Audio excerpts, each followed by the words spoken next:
candidatos a prefeito de Foz, apresentando propostas e respondendo perguntas da bancada e dos ouvintes. É o exercício da democracia, ao vivo, com diálogo e pluralidade. Rádio Clube e H2 Foz. Compromisso com a cidadania.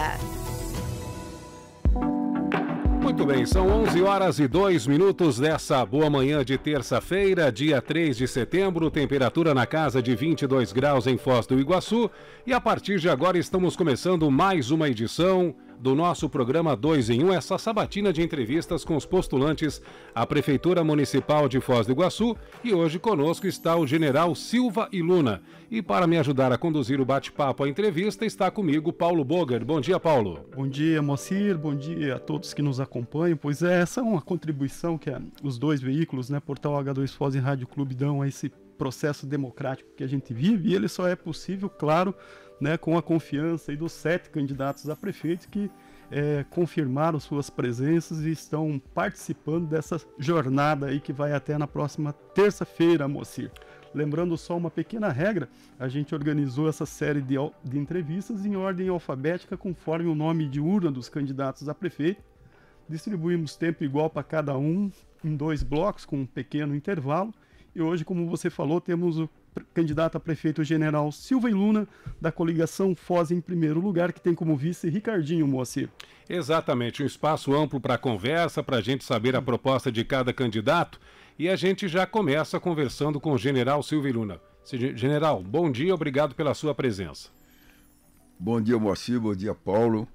Eu que agradeço o convite, participar desse debate, embora conversa mesmo entre nós, e agradecer a Rádio FM, a do Clube FM, e aqueles que nos ouvem. Estamos prontos para trocar algumas ideias, particularmente com os eleitores. Obrigado, o agradecimento é nosso por comparecer, candidato. Para a gente começar, por favor, pedimos uma breve apresentação sua. Quem é o general Silva e Luna? Bem, general Silva e Luna é nascido do Nordeste, interior de Pernambuco, zona da Mata. Passei infância por lá, estudei em colégio agrícola, fui para a Academia Militar das Agulhas Negras e segui a carreira militar, fui para a área de engenharia. Passei 30 anos da minha vida na Amazônia, construindo estradas, pontes, viadutos, fazendo as ligações na época dos territórios, que não havia estado naquela região, e com Manaus, com o centro do poder. Depois, promovido oficial general, ainda fiquei um período comandando a Brigada de Infantaria de Selva, cuidando da fronteira do Brasil com o Peru, e do Brasil com a Colômbia. Vim para Brasília, fui chefe do Estado-Maior do Exército, já como general de Exército. Fui para o Ministério da Defesa, passei para a reserva, fui para o Ministério da Defesa, fiquei 5 anos, desse aí um período como ministro da Defesa. Fui convidado para vir para Itaipu, presidei Itaipu por 2 anos, depois fui presidente da Petrobras. Nesse período, fiquei em 2 missões no exterior, uma no Paraguai, onde vinha minha ligação com Foz do Iguaçu, na década de 90, 92, 94, e um período como adido militar em Israel, no final do milênio, 99, 2001. Sou casado, tenho 3 filhos, todos já são independentes, e estamos em condições de agora participar de mais um desafio. Convidado que fui, nunca participei de processo eleitoral, mas considero que tem uma bagagem de experiência grande que pode ser útil para a cidade que tem tantas oportunidades ainda por ser explorada.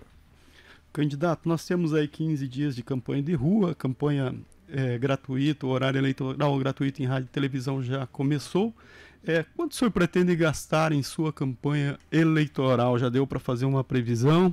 E de quais serão as principais fontes desse recurso? O PL, que é o meu partido, ele tem um fundo eleitoral. O fundo eleitoral da ordem de 2,3 milhões de reais, esse é o valor. Além dos recursos que são passados para os vereadores, a ordem de 130 mil reais para cada vereador, são 16 cada vereadores. Mas somos uma coligação de 6 partidos. Foz em primeiro lugar, a coligação. Essa aí, cada partido tem a destinação de recurso direto para o vereador. E muitos deles não tem nenhum, é zero recurso mesmo. Então, a coligação tem que tentar ajudar de alguma maneira, a gente tem que encontrar a forma legal, de acordo com a lei eleitoral, de fazer essa ajuda. E a tendência é produzir material para que eles possam utilizar, não repasse de nenhum recurso. Muito bem. O plano de governo é o pontapé inicial aí de toda a candidatura, né? É onde está firmado o compromisso junto à Receita, à Justiça Eleitoral e ao eleitor. Eu lhe pergunto como é que foi o processo de elaboração do seu plano de governo, com quais segmentos conversou, como foi tecnicamente a elaboração dessa proposta, General Silvio Luna? Posso surpreender o que eu vou responder. Eu não fiz plano de governo. Eu fiz um planejamento estratégico e fiz sozinho, a partir do conhecimento de Foz do Iguaçu e da minha concepção. Pensei comigo mesmo e falo com tranquilidade, se for para fazer o mesmo, eu não quero fazer. Eu deixo outro candidato que já está aí, que já vive, que já conhece, faz a mesma coisa. Se não for para mudar, eu não fiz. E por que um planejamento estratégico? Porque o planejamento estratégico você começa definindo um nível estratégico macro, principal, e depois desce para o tato para o operacional, onde vai a secretaria, aí os secretários vão participar desse processo, e depois mais uma diretriz principal, quero que eu imagino que deva ser. E aí, em vez de conceber a cidade como um município, etc., conceber a cidade como uma grande empresa. E como sendo uma grande empresa, a gente começa definindo um propósito. Qual é o propósito? Depois, a gente define a missão da prefeitura. Qual é a missão que ela tem? Eu tenho impressão, nunca fiz essa consulta, se perguntar para o prefeito, o de hoje, o de ontem, de qualquer época, qual é a tua missão como prefeito, ele terá dificuldade de expressar verbalmente. Como é que eu estou em alguma coisa e não sei qual é a missão? Uma empresa hoje, se perguntar para a faxineira qual é a missão dela, ela sabe. Ela sabe. Então, se tem muita clareza qual é a missão, a gente acaba não atingindo os objetivos que quer. E não consegue fazer um conjunto aliado marchando na mesma direção. E aí, quando você define a missão, você diz, além das missões básicas, era o caso que eu tinha interesse, considerando o potencial de Foz do Iguaçu, considerando os dois grandes eixos de desenvolvimento, turismo e logística, e sabendo que o município a parte urbana é 10% somente, e a outra parte é rural, 90% do município de Iguaçu é rural, então tem todo um potencial a ser explorado. Estamos numa tríplice fronteira. Coloquei como dentro da missão criar oportunidade de emprego, porque tem muita gente se evadindo, tem muita gente saindo de Foz, tem muita gente que vem e retorna, tem gente que não investe em Foz do Iguaçu por razões diferentes, a gente pode falar sobre isso depois. Então está lá, criar oportunidade de emprego. Significa o seguinte, está dentro da prefeitura, ele ser o mais hábil, o mais rápido possível nos seus processos, para que uma empresa que ele queira se instalar em Foz do Iguaçu, ele possa criar a empresa a partir do celular. Ele cria a empresa, ele mesmo cria a empresa e se instale num período que seja razoável. Dias, um mês, aí teria que ver o tamanho da empresa, o que ele pode fazer. Então isso aí está planejado. Logicamente, estamos pensando numa cidade inteligente, não é uma cidade que vai fazer do papel, mandar coisa, não é um centro cívico espalhado dentro da cidade, tem que ter todo um conjunto de outras ações que consolidam isso. Mas a partir daí, eles então fez sozinho, não, a partir daí estou em Foz do Iguaçu caminhando há 1 ano e 4 meses, mais ou menos. Já tenho dito aí, em tom de brincadeira, lógico, já deu uma volta e meia em torno do planeta aqui, rodando em Foz do Iguaçu. E conversando com as pessoas. Aí aquele queijo suíço, que é o planejamento, você vai colocando ali as ideias concretas a partir do que ouve, dos inputs que recebe, do confronto do que está planejado com a realidade, vendo a estrutura como é hoje a prefeitura, como ela está estruturada, as secretarias que ela tem, se vale apenas reunir algumas, vale criar outro, vale extinguir outro, vale todas essas ideias aí dentro. Então o planejamento está montado. E principalmente a gente levanta ponto forte, ponto fraco, oportunidade, ameaça, uma matriz SWOT. Coloca isso aqui, indicador de desempenho e vai. Então, um planejamento com... São vários rumos, né, general? E nós temos aqui uma cidade com um orçamento de 2 bilhões de reais para o ano que vem. Porém, infelizmente, boa parte desse dinheiro já está comprometido. Como é que o senhor pretende fazer esse tripé? Transparência, eficiência e economia. Existe um artigo na Constituição Federal que eu considero que ele seria suficiente para qualquer gestor. Podia jogar tudo fora e contar só nele. O artigo 37. Ele fala de legalidade, impessoalidade, moralidade, publicidade e eficiência. Exatamente essa eficiência. Então, onde está a transparência, onde está a área de compliance, onde está a área de tudo isso aí. Então, os 2 bilhões é o recurso que está no orçamento. A gente tem que pensar o seguinte: hoje, muitos problemas são resolvidos, ou muitas necessidades do país, do Estado, são resolvidos através de outras formas de fazer com que a iniciativa privada ponha recursos naquilo que é necessário, particularmente em infraestrutura, parceria público-privada, tem concessões de atividade. Está aí nosso aeroporto, a própria rodovia Nova 277 tem previsão de ser feita a concessão dela. Então se pode fazer muita atividade dessa maneira. E em termos de gestão, a minha história de vida, comecei a trabalhar com 22 anos com o Conselho de Estado na Amazônia, comandando uma tropa de 600 homens, abrindo o Estado no meio da selva. A minha posição tem sido de austeridade. Passar da Itaipu, de alguma forma, não sei se marcou, mas foi bem lembrada pelo fato de a gente não ter aumentado um centavo na tarifa de coisíssima nenhuma, e através de uma gestão ter colocado 2,6 bilhões de reais dentro de Foz do Iguaçu, do dinheiro que não existia. Não estava em, mas ele existia sim, dependendo dos processos. Hoje uma empresa, ela é pessoa, processo, tecnologia. Você coloca isso aqui, coloca dentro do município e consegue obter, logicamente tem que ter uma equipe boa para isso aqui, não dá para fazer nada sozinho, e obter bons resultados. Então é com esse espírito e com essa experiência que eu tenho falado que eu consigo fazer.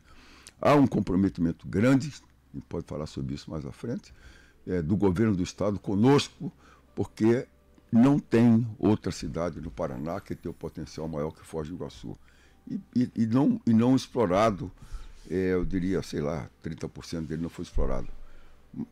Se considerar que o mundo mudou nos últimos 50 anos, mais que toda a história da humanidade. E Foz do Iguaçu já tem 110 anos. Então, nós estamos devendo aí para o avanço. Candidato, o senhor esteve conosco no debate da última terça-feira, dia 27. Em dados momentos, se citou a máquina pública de Foz do Iguaçu. Um candidato, outro, disse que a máquina está inchada. O senhor tem essa formação mais militar, essa questão que o senhor sempre pontua, a questão da gestão pública, inclusive sugeriu criar o Instituto Municipal de Planejamento, a Agência Municipal de Desenvolvimento Econômico e também uma agência municipal para o turismo, e além do que um centro de formação profissional. Com essa questão do enxugamento da máquina pública e com a criação dessas agências, como é que será feita essa equação? Isso aí, a criação do Instituto de Desenvolvimento, ela poderá haver necessidade de extinguir. Se não extinguir uma secretaria, ela pode ter necessidade de extinguir diretorias de dentro de uma secretaria. Eu posso ter necessidade de seguir aqui, e possivelmente isso vai acontecer.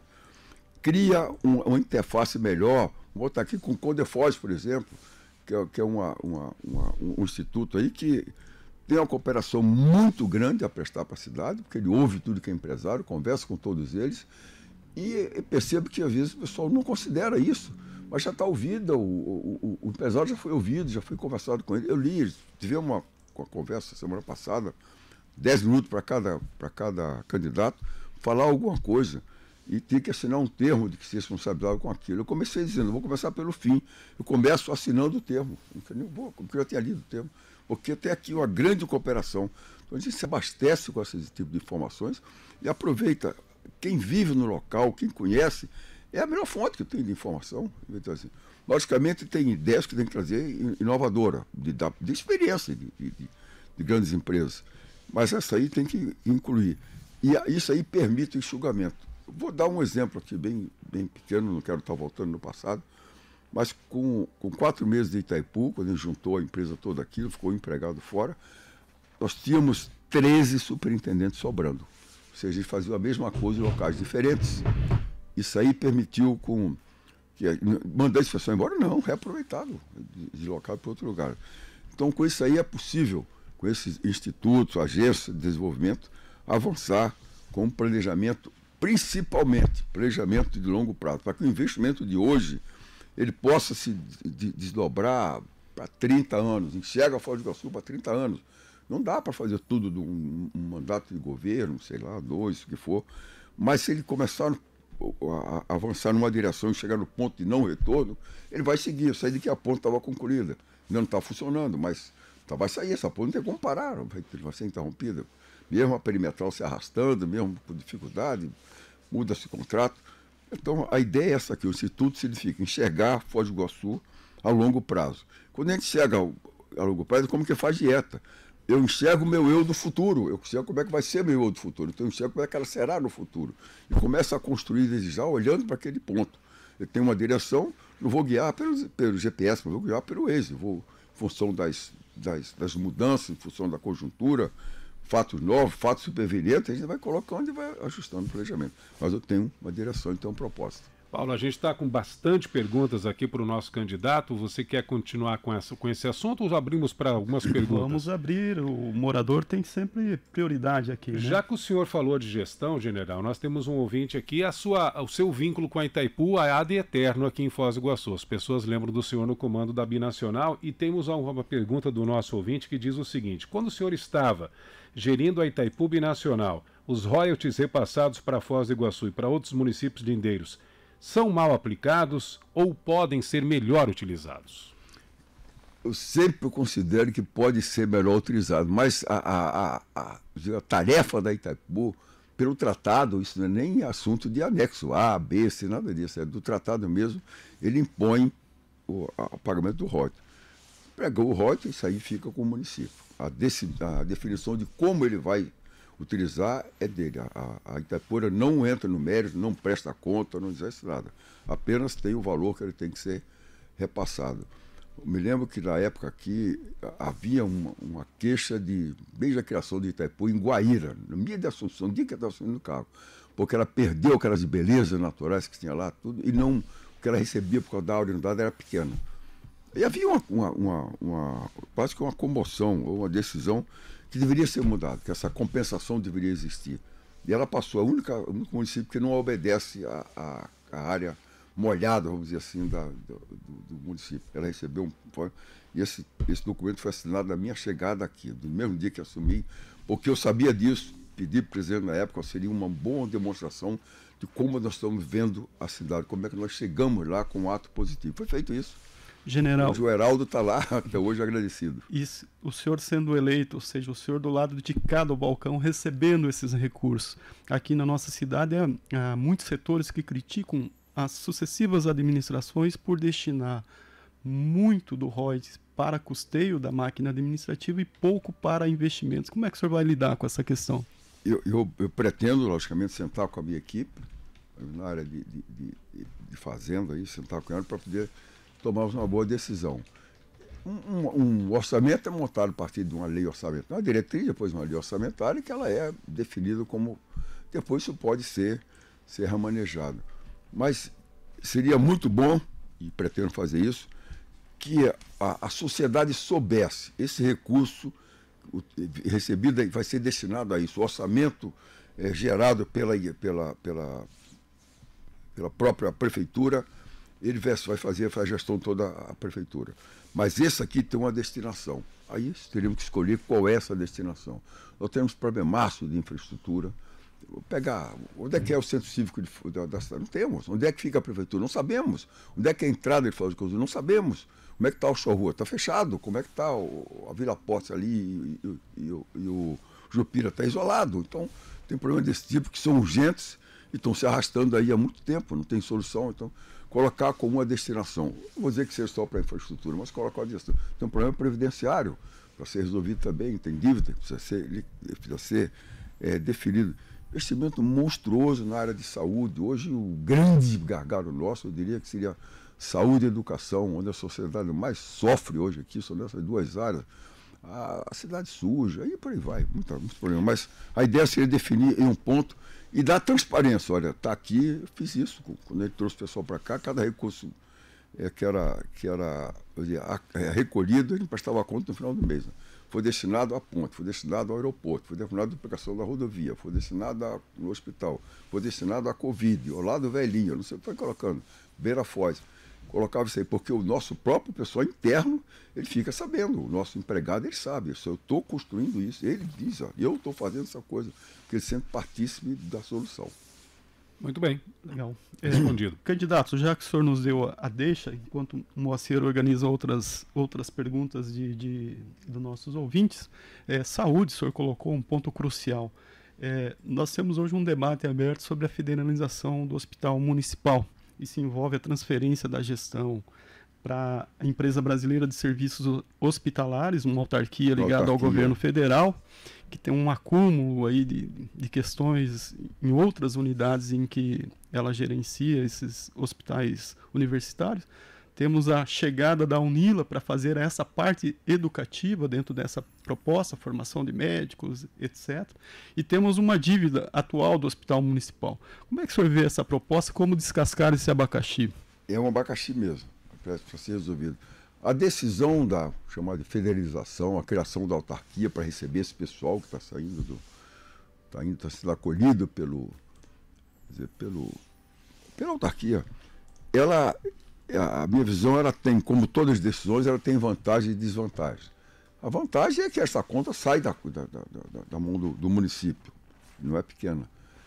E a desvantagem é que o município, ela perde a capacidade para onde que eu mando um paciente que saiu da UPA, onde é que ele vai? Ele teria que ser encaminhado para o hospital, qual é o caminho que ele vai seguir? Então gera uma dificuldade, já andei vendo solução para isso.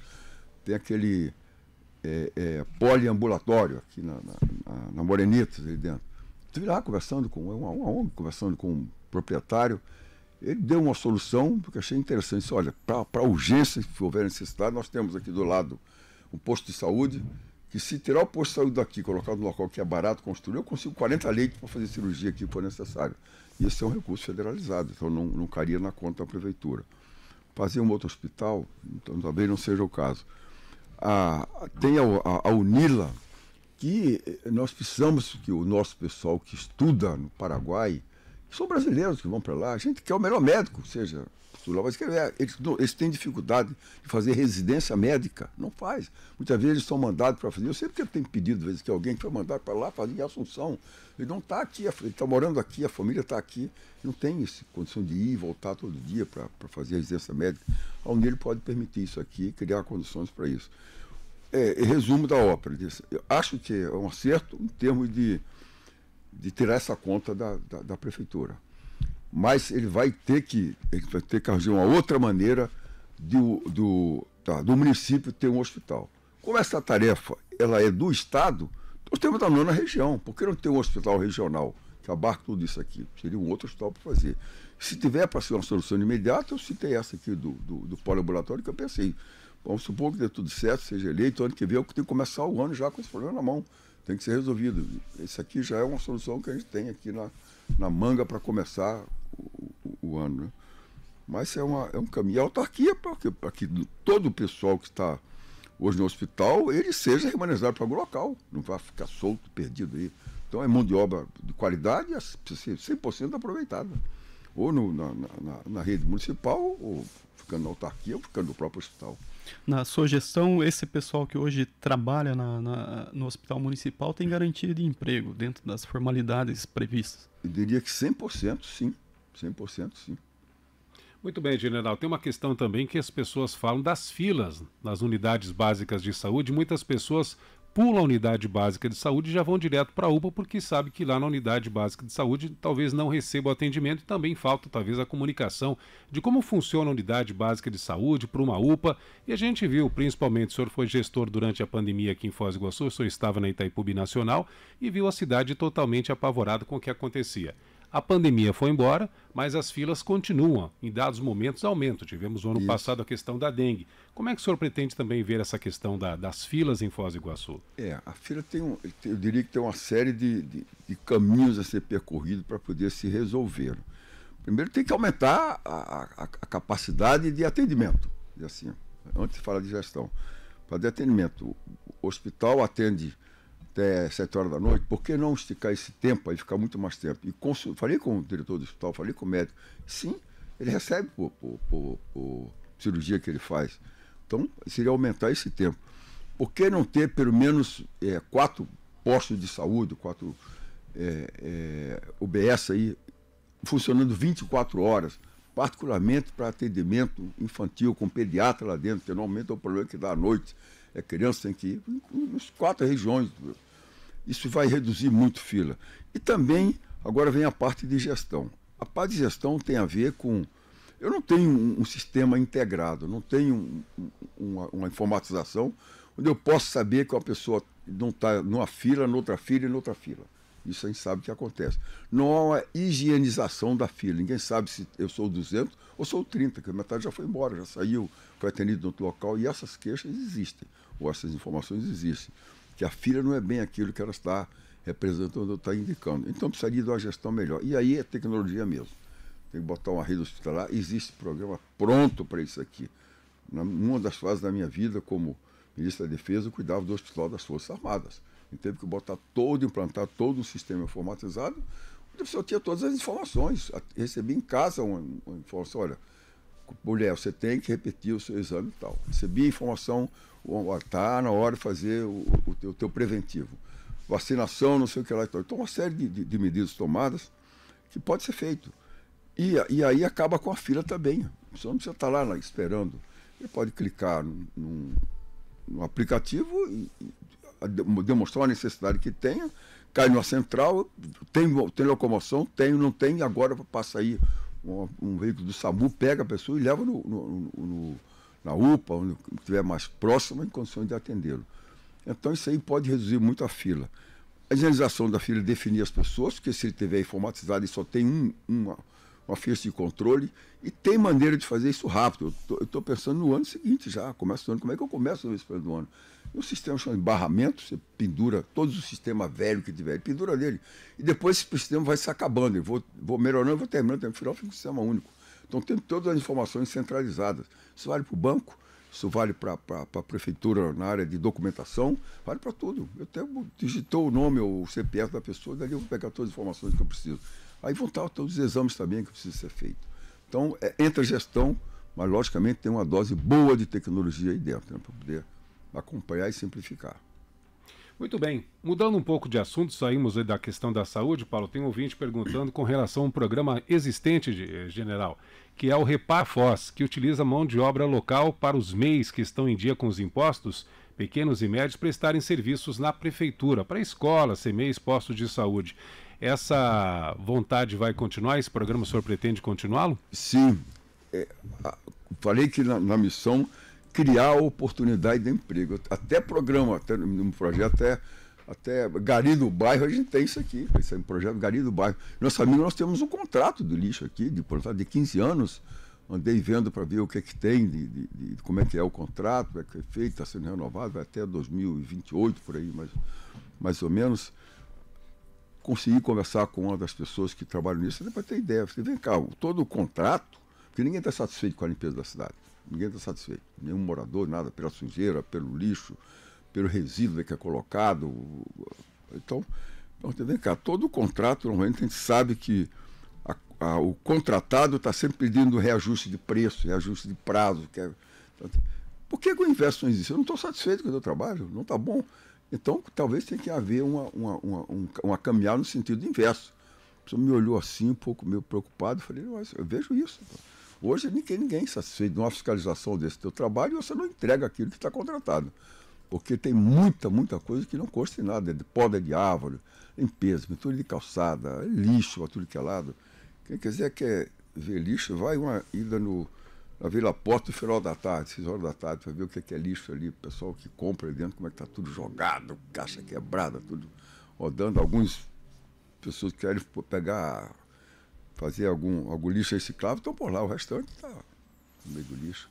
Então, aproveitar sim, e bastante. Muito bem, general, são 11h32, fazer uma pausa. O senhor me dizia fora do ar ali que está com a voz de cantor, porque ontem à noite estava cantando, então uma pausa para uma água, refrescar um pouco a garganta e daqui a pouquinho a gente vai voltar para falar de composição de governo. As pessoas ficam curiosas para saber o que o senhor pretende, questão de secretarias, extinção de algumas, criação de outras, não é isso, Paulo? É isso, alianças político e partidárias nessa Perfeito, reta final. É uma coligação de 6 partidos aqui. Correto, vamos explorar um pouco mais isso, né, mocinho? Muito bem, 11h32. 8h52, 2 minutinhos de intervalo e daqui a pouquinho a gente volta com mais. Estamos apresentando 2 em 1.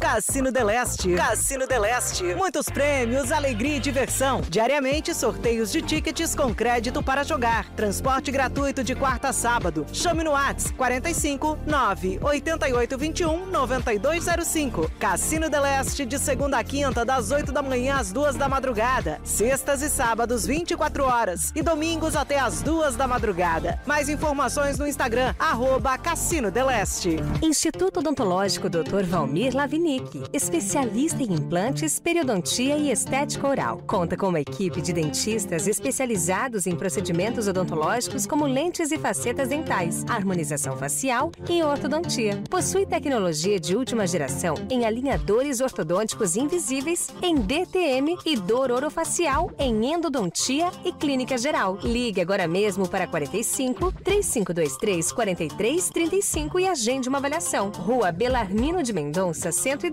Centro, Foz do Iguaçu. Você sente dificuldade ao falar em público? Então não perca esta oportunidade única que o Núcleo de Comunicação da ACIF preparou para você. Participe do workshop de oratória conduzido por Isabelle Ferrari no dia 10 de setembro, às 18h30, às 22h. Aprenda técnicas práticas de improviso, aquecimento vocal, a importância da postura e do figurino, como evitar gestos inadequados e utilizar storytelling para cativar sua plateia. Vagas limitadas. Siga @nuconf no Instagram para mais informações. Oferecimento Sicoob e Racon Consórcios. Eleições 2024 em Foz do Iguaçu, na cobertura completa da Rádio Clube e do portal H2 Foz. De 2 a 10 de setembro, ouça no rádio em 100.9 e veja na internet a série de entrevistas com 7 candidatos a prefeito de Foz, apresentando propostas e respondendo perguntas da bancada e dos ouvintes. É o exercício da democracia ao vivo, com diálogo e pluralidade. Rádio Clube e H2 Foz. Compromisso com a cidadania. 11h35. Estamos de volta com 2 em 1. Muito bem, 11h35, estamos de volta com o nosso 2 em 1, essa série de conversa com os candidatos à Prefeitura Municipal de Foz do Iguaçu. Hoje o nosso convidado é o general Silva e Luna, Paulo Bogler. Isso mesmo, Moacir, como nós antecipamos, agora vamos falar um pouco de política, composições, enfim, a montagem do secretariado em caso de uma eventual vitória do general Silva e Luna. E eu lhe pergunto, candidato, quais serão os critérios para a nomeação do seu secretariado? Já tem nomes previstos, nomes sondados? Como que o senhor vai trabalhar essa questão? Perfeito, obrigado pela pergunta. Nós somos uma coligação com 6 partidos e a coligação foi sendo feita aos poucos. A adesão foi acontecendo aos poucos. Não prometi até hoje, já são quase 11h40. Não prometi nada para ninguém. E também ninguém me procurou para pedir nada, porque sabe, se pedir a resposta é não. Não tem. Nunca fui, não foi da minha história de vida, da minha biografia, nunca procurei colocar em cargos que precisam de competência o amigo do amigo, o parente, ou não sei o que mais. Costumo dizer, gosto muito da minha mãe, mas não queria que ela fosse uma funcionária minha. Não tem nada a ver. Nada a ver. Fiz isso aqui com a Itaipu, fiz isso na Petrobras, onde troquei. A Petrobras tem 170 mil funcionários, onde trocamos todos os diretores e colocamos por competência técnica, capacidade técnica. Agora tem uma consideração que eu gosto de fazer: valorizar o que eu chamo de prata da casa. As pessoas que já têm uma vivência de Foz do Iguaçu, já têm um comprometimento afetivo com a cidade, que já tem um vínculo com a cidade, que já viveu situações em que ela gostaria de participar da mudança daquilo ali. Ou então que não fez porque não teve alguém que sugerisse, olha, se mudar isso aqui, você está aqui, a mudança que eu queria era essa e eu não estava tendo ideia. Então, penso que nós vamos construir uma equipe somente com prata da casa. Pessoal nosso, sem comprometimento com ninguém o partido coloca 2, o outro partido coloca 3, nada, absolutamente nada disso aí. Muito bem, nessa relação política, institucional e de alianças também para participar da eleição, a gente visualiza no exercício do mandato a relação da prefeitura com a Câmara de Vereadores, né? Historicamente é um conjunto de críticas, né, que muitas vezes a prefeitura acaba, né, o Poder Executivo acaba suplantando as atividades próprias da Câmara e impedindo, inclusive, que o Legislativo cumpra a sua principal função, que é fiscalizar as ações do Executivo. Como é que vai ser a sua relação com a Câmara de Vereadores, General Silvio Luna? Eu afirmo que vai ser a melhor possível, mas a gente diz assim, a gente constrói, né? Relação a gente constrói, empatia a gente constrói. Relações humanas se dão por simpatia, empatia ou antipatia. Então você escolhe como é que vai fazer. Tem que criar. Comentei que ia pensando na condução da prefeitura como uma grande empresa. Então a gente monta um formato de sistema. Vou dar um exemplo simplesinho que dá para pegar. Vamos supor que tem 10 secretarias. Como é que começa a montar a secretaria? Elas têm o seu planejamento independente. Montou as secretarias. Depois ela vai entrar dentro da máquina chamada prefeitura. Vai entrar ali dentro que elas vão ter que trabalhar formando um ecossistema. Vão ter que integrar depois. Nessa formação desse sistema, o que é que sai do outro lado? As mesmas secretarias. Só que agora com uma vontade coletiva. Agora não é mais a vontade desse, a vontade daquele outro. Nesse conjunto estão aí os vereadores.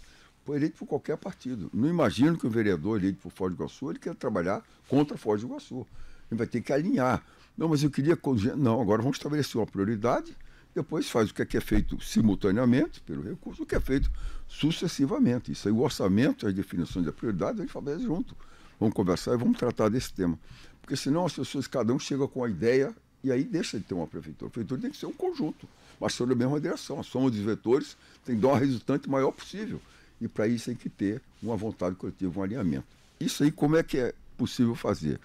Terminou o resultado das eleições, primeiro turno, segundo, quando for, reunir todo mundo, tranca dentro de um hotel desse aqui, 30 dias ali, tratando de gestão, tratando de planejamento, mostrando desde a origem como é que eles montam a equipe, como é que se trabalha. Eu coloco por causa da minha experiência. Fiz isso fiz isso na Petrobras, falava com todo mundo. Tratava, me lembro quando eu falei de política de austeridade e um servidor falou: o que é que está chamando de política de austeridade? Assim, meio abusado. Eu falei: meu amigo, você chega na tua casa hoje, conta todas as luzes acesas e todas as torneiras abertas. O que é que você vai fazer? Não fecha a torneira. É isso que nós vamos fazer, meu amigo. Fechar as torneiras que estão abertas e apagar as luzes. Só isso aí é necessário. Vamos fazer isso. Então, quando você começa a cortar, não, todo mundo andando de carro, não, acaba com isso. O teu carro é para particular, isso aqui é da empresa, não serve para isso. Você está morando lá, vai em passagem diária, viagem. Não, acaba com isso. Então, você coloque as pessoas e elas veem que está correto, não tem por que fazer daquela maneira. E aí se fixa na missão da prefeitura. E o que não é aderente à missão da prefeitura não vai fazer. Isso não tem nada a ver com a prefeitura, porque eu vou cuidar de um tema que não tem nada a ver com isso, que não é responsabilidade tua, né? Então, cria-se algumas amarras, vamos dizer assim, que são normas, onde facilita e cria cultura empresarial. Depois as pessoas gostam de trabalhar junto, porque estão entregando resultado. Todo mundo gosta de ser parte de um sucesso. E quando começa a ver que está dando certo... General, onde acaba a prefeitura, começa a Câmara de Vereadores, ou seja, são poderes independentes, né? E isso é bom que seja assim para a democracia. Inclusive, os vereadores terão o papel de examinar as suas ações, as suas contas, etc, etc. Eu lhe pergunto, nessa relação entre a prefeitura e a Câmara que poderá ocorrer na sua gestão, hoje o senhor tem, no seu leque de alianças, o senhor tem como apoiadores os vereadores a protetora Carol De Donati e Adnan El Sayed, que tem uma relação muito umbilical com a atual gestão, ou seja, uma relação estreita com o Poder Executivo. Eles o apoiando hoje, isso recomenda que na sua gestão vai haver essa independência entre o Poder Executivo e o Poder Legislativo? Não, independência são poderes independentes, isso aí tem que existir. O que não quer dizer que a gente não trabalhe juntos, né? A minha ideia é que pelo menos uma vez por mês eu vá lá para a Assembleia e coloque à disposição dos vereadores. Vá lá, conversar com eles, sente e conversa com ele, conversa com todo mundo. Senta, conversa, trata as ideias e também não precisa nem ser convidado ou quando eu for. Me coloca à disposição para conversar com ele, com todos os secretários, reúne, conversa. não tem nada como a gente fazer um permanente alinhamento de percepção, que às vezes a pessoa acha que está certo, mas está percebendo a realidade de forma errada. Quer dizer, antigamente se dizia o freguês sempre tem razão, às vezes ele não tem razão sempre, porque ele não sabe o que ele pode alcançar. Isso tem uma maneira melhor de fazer isso. Eu chego no local, eu queria comprar tal medicamento, sei lá, isso aqui é para quê? Você dá o quê? Então tem uma coisa muito melhor do que isso, faz isso aqui, coloca essa solução. Então, às vezes, a cultura, a vivência daquela pessoa, ele não tem, ele dá uma solução que é precária, que é ruim. Então você está fazendo um puxadinho para Foz do Iguaçu, tudo aqui tem emprestado para 20, 30 anos, então a solução não serve. A solução é um puxadinho, jogar dinheiro fora. Daqui a pouco eu vou fazer um retrabalho para fazer de novo. Acontece com asfalto, acontece com drenagem, acontece com tantas coisas aqui dentro, porque não tem uma pessoa que enxerga com a visão de futuro. Conversando com as pessoas, elas entendendo, tenho certeza que vão aliar conosco, tenho certeza. Muito bem. General, ainda dentro desse espectro da política, o seu candidato a vice é o comunicador Ricardinho, que é do PSD, do partido aqui na cidade. O maior expoente é o prefeito atual, Chico Brasileiro, né? Ambos são da mesma agremiação. Eu lhe pergunto, como que o senhor descreve a sua relação, a relação da sua candidatura com o atual governo, com a administração do prefeito Chico Brasileiro hoje? Nós não temos... o Ricardinho veio para o PSD a partir de uma indicação do governador do Estado, PSD do governador do Estado. Ele fez questão de vir aqui para fazer essa nomeação. Tem uma fotografia que ele fez questão de botar uma mão, outra, foi divulgado aqui, mostrando aqui, ó, nós estamos juntos. Esse é o PSD do Ricardinho, ele fez questão de destacar isso aqui dentro. Quando estavam lançando a nossa coligação PSD-PL, o governador veio e trouxe com ele o vice e mais 6 secretários deles, aquele que tem mais influência hoje na nossa área aqui, na região de Foz do Iguaçu, que ele vê um potencial muito grande e quer que a gente explore esse potencial. Eu também penso do mesmo jeito. Naquela oportunidade, eu me lembro, além de outros compromissos, ele disse, imagina, 1º de janeiro do ano que vem, eu Silvio Luna com a caneta dele de prefeito ou com a minha caneta de governador, o que é que nós não vamos conseguir fazer juntos? Ou seja, assumindo um compromisso de apoio total. A relação com o prefeito, eu quando cheguei aqui em Foz do Iguaçu, me lembro de ter feito uma visita, ele foi uma visita que ele é o prefeito da cidade, e a respeito à autoridade, fiz essa visita. Eu acho que depois, nos 2 anos que nós ficamos aí trabalhando, 2 ou 3 oportunidades somente. Mas tudo que foi pedido pela prefeitura, particularmente no período da Covid, que nós colocamos 80 milhões de reais aqui dentro, foi atendido. O foco era a população, o povo. Porque a empresa na cidade, ela tem responsabilidade social com a cidade onde ela está instalada. Tem. Então é esse cuidado, esse zelo que a gente tinha. Candidato, nós temos uma pergunta aqui de um ouvinte que fala justamente de um problema que foi por muitos anos deixado e que agora chega num ponto crucial da cidade, comunidade Bubas, né? A cidade está crescendo por ali, a nova ponte está ali, os atrativos estão ali, a perimetral passa por ali, mas aquela comunidade por muitos anos foi esquecida e agora está no foco dessa questão. Manter a comunidade, de que forma manter essa comunidade, dando a estrutura de água, luz, os direitos básicos do cidadão. Como é que o senhor pensa com relação à comunidade Bubas? Eu tive 5 vezes nesse último ano na comunidade do Bubas. Hoje tem, não sei se eu cito o nome aqui, pessoas lá que chegam lá, me conhecem, serve água, a Dona Maria, o Ronaldo, lá, o pessoal chega e conversa. Minha chegada a primeira vez lá, o pessoal não queria nem que eu aparecesse perto, fotografia nem pensar. Depois, hoje, grava vídeo para tratar. Porque precisa criar uma relação de pessoas, de seres humanos, de gente necessitada, numa área extremamente carente. O Bubas é uma delas, mas tem outras áreas também que têm a mesma carência. Existe um projeto que já foi feito e um compromisso do governo do Estado, que possivelmente seja iniciado ainda esse ano com relação àquela comunidade do Bubas. Primeiro, para a regularização dos imóveis que estão ali dentro. Segundo, para construção de uma instalação de serviço básico ali, parte de Sanepar, parte de luz, parte de segurança, tudo isso aí colocado. Creche, parte de escola, parte de saúde, tudo, já tem isso aí em projeto feito. Tenho a impressão que em menos de um mês ele estará vindo aqui para fazer esse lançamento do projeto para o Bubas. Mas, independente desse projeto dele, nós já fomos lá algumas vezes, para verificar local onde há necessidade de mais urgente, porque tem casa que não tem nada ali, um papelão ali colocado, jogado, para atender, e outros dentro da sujeira, da água, quando chove ali, então fica horrível. Então é uma comunidade que vai ser 100% recuperada. E aí coloca tudo, além do serviço básico, coloca segurança também, coloca iluminação, coloca área de lazer, coloca uma praça. Os espaços é que estão que ser trabalhados agora, porque ali tem espaço que você não consegue passar uma rua.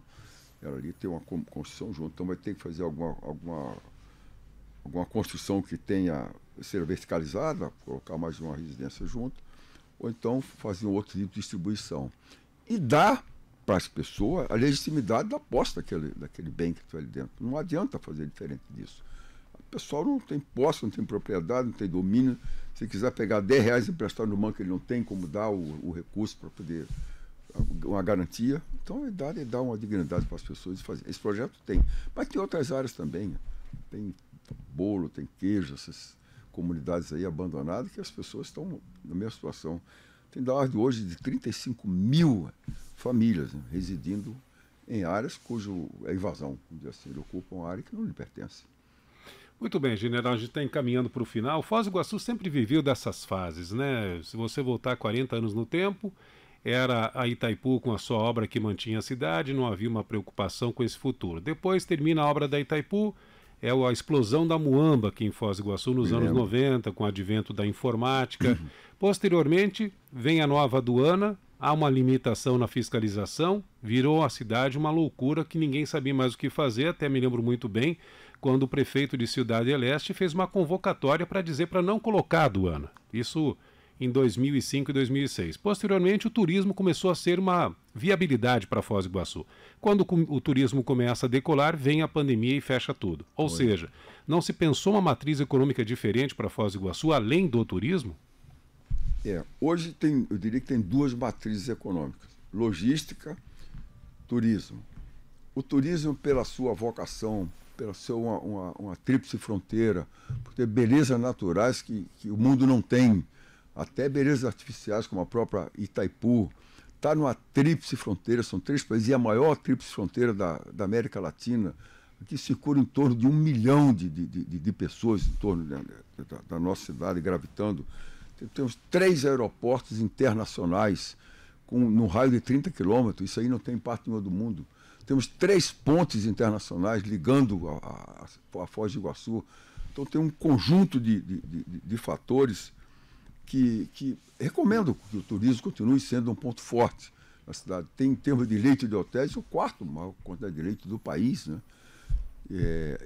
O melhor, eu não sei se da América Latina, mas do Brasil seguramente. O hotel está aqui em Foz do Iguaçu, o Hotel das Cataratas.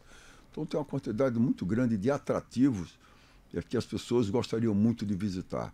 Quem vem ao Brasil, ele pensa em vir conhecer o Rio de Janeiro e Foz do Iguaçu. Foz do Iguaçu, não tem dúvida.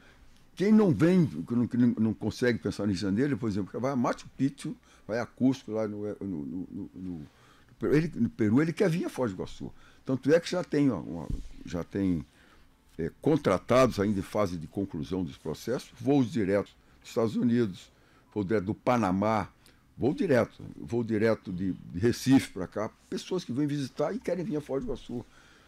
Estou falando que quem se conhece melhor do que eu, mas no exterior você fala de Brasil, ela vai falar de Foz do Iguaçu, não tem como. Tivemos um acréscimo do turismo no Paraná, maior que todo o país, 7,5% crescimento do turismo. E quem puxou isso aí foi Foz do Iguaçu. Foz do Iguaçu quem puxou esse turismo todo para cá. Então essa matriz está consolidada. Agora com o Porto Seco, que também é o maior Porto Seco da América Latina, a logística toda nova vai crescer muito. O Paraguai não tem outra saída, ele tem que evacuar a sua economia pelo Brasil, ou então pelo pouca coisa aí, aquelas balsas aí pelo Rio Paraná, ou alguma coisa pela parte aérea. Então a logística também vai avançar muito. Mas colocar só um dado para a gente pensar. Foz do Iguaçu tem, eu falei, 10% dela, um pouco mais, 12%, é área urbana, é a cidade. Os outros são área rural. O Bananal inteiro, aquela área toda ali, é área pronta para a agricultura, pronta para a pecuária e não é utilizado. Nós somos 617 quilômetros de município e tem 61, 62 quilômetros quadrados de área rural, área urbana. Ou seja, tem um potencial monstruoso para a área da agricultura. Não temos nem Secretaria de Agricultura dentro da cidade. Não temos.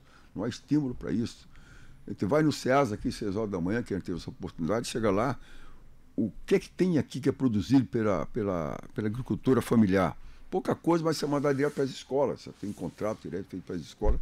Nem as escolas conseguem atender. Tem um potencial grande a ser explorado, a começar do zero. O acesso ao não tem nenhum asfalto, um centímetro de asfalto, não tem uma área de saúde, não tem nada, é uma área grande. O acesso se dá por Santa Terezinha, né, por outra área. Então, é um outro cuidado que você ter com a cidade. Por isso que é bom a gente enxergar a floresta toda, em vez de ficar enxergando só a árvore, você tem que enxergar o conjunto todo e ver as oportunidades que tem. Esse é um deles. Tecnologia, aqui tem, por causa do Parque Tecnológico de Itaipu, é uma outra área, um filão que se tem. Eu estava na Itaipu e começou a criar a cidade inteligente, passamos pela Vila A Inteligente. Ela foi iniciada e parou, não se continuou, né? Ficou a cidade como estava. E para uma cidade turística, além da sua identificação, um portal de entrada, além dessa separação da 277, que hoje divide a cidade em duas, colocar ali no Charrua, colocar ali no Jupira os acessos, melhorar a limpeza, melhorar a qualidade de vida, sobretudo iluminação, segurança, que afeta muito o investidor. O investidor não tem segurança, ele não investe. Não tem segurança jurídica, tem segurança física. Eu não vou investir, não tem por que colocar meu dinheiro aqui dentro. Então, esse conjunto de sendo resolvido, a gente vai ter matriz econômica, além dessas duas, diria, na área da agricultura, na área da tecnologia. Então, tem muitas áreas para serem exploradas. Paulo, 11h55. Antes da gente se encaminhar para as questões finais, Moacir, que fica contigo, o general Silvio Luna colocou em vários momentos da sua entrevista, está aqui para a gente questioná-lo também sobre isso. O senhor reforça a questão da tecnologia na sua gestão. Eu gostaria que está no seu plano de governo uma ação chamada Cidade na Palma da Mão. O que se daria isso na prática, general? Exatamente. Hoje a gente consegue pedir... vamos pegar pelo Uber e passa pelo um delivery, pega uma alimentação, você pega tudo isso aqui pode ser colocado em tudo. A ideia já até fiz contato, tem Campinas, é uma cidade que tem isso aí feito, ela já, segundo o prefeito, já colocou para 90 cidades esse projeto.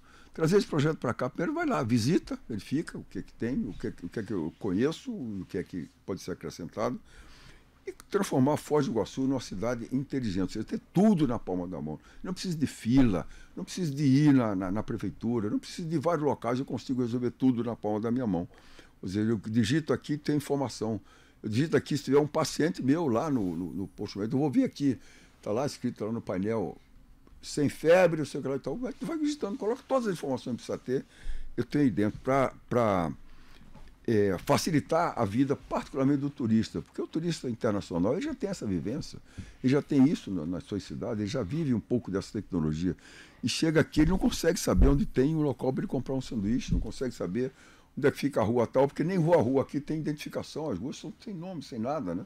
Mudaram de nome, o zoneamento foi feito diferenciado, os bairros não têm mais o mesmo nome, as ruas trocaram de nome a cada 15 metros, ela troca de nome, pega outro nome de rua, então ficou muito complicado.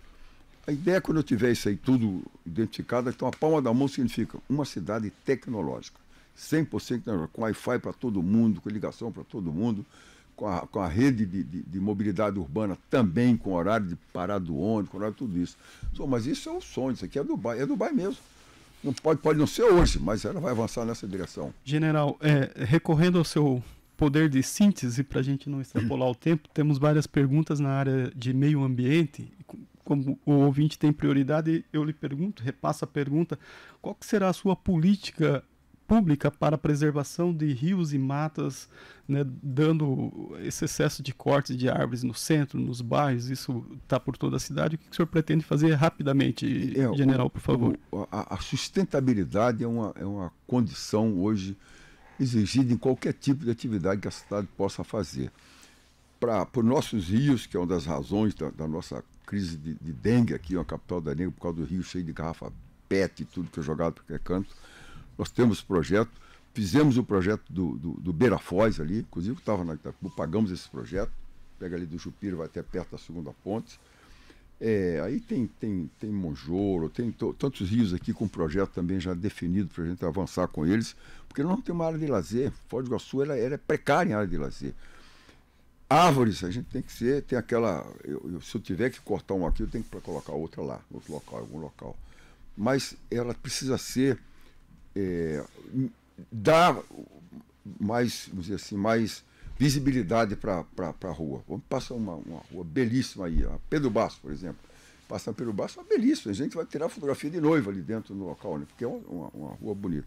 Então, preservação total, lembrar que nós somos a área da Mata Atlântica do país mais preservada que nós temos, lembrar que nós somos reserva mundial da biosfera, aqui, esse lado de cá, ao lado do Itaipu.